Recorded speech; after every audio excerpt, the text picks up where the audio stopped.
Assalamualaikum warahmatullahi wabarakatuh. Perkenalkan, nama saya Anisandrawati Julia Sekar Anugrah, NIM 0420100011. Di sini saya akan mempresentasikan tentang permintaan dan hasil jualan. Pengertian A. Permintaan pasar dan perusahaan.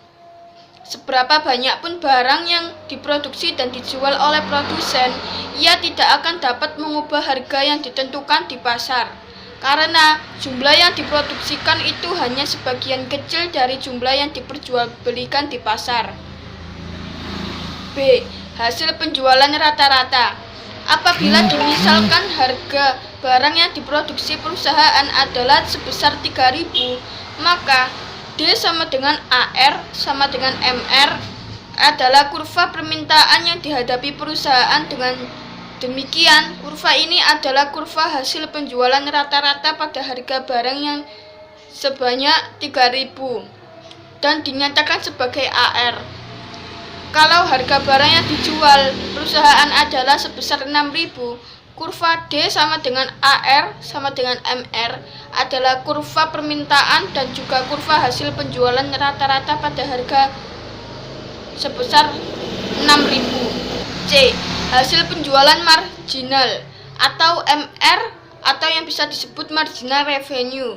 Hasil penjualan marginal adalah hasil penjualan yang sangat penting untuk diketahui dalam analisis penentuan harga dan produksi oleh suatu perusahaan, atau MR, marginal revenue, yaitu tambahan hasil penjualan yang diperoleh perusahaan dari menjual satu unit lagi barang yang diproduksinya. D. Hasil penjualan total atau TR, atau yang bisa disebut total revenue. Seluruh jumlah pendapatan yang diterima perusahaan dari marginal barang yang diproduksikannya dinamakan hasil penjualan total atau TR, yaitu dari perkataan total revenue. Telah diterangkan bahwa dalam persaingan sempurna, harga tidak akan berubah walau bagaimanapun banyaknya jumlah barang yang dijual perusahaan. Ini menyebabkan kurva penjualan total atau TR adalah berbentuk lurus.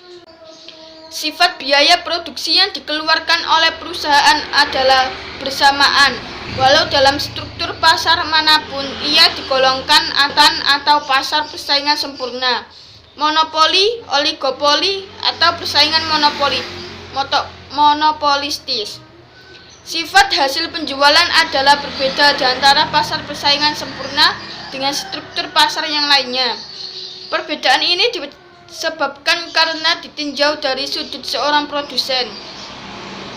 Bentuk permintaan yang dihadapi oleh seseorang produsen di pasar persaingan sempurna berbeda sifatnya dengan yang dihadapi seseorang produsen di pasar lainnya.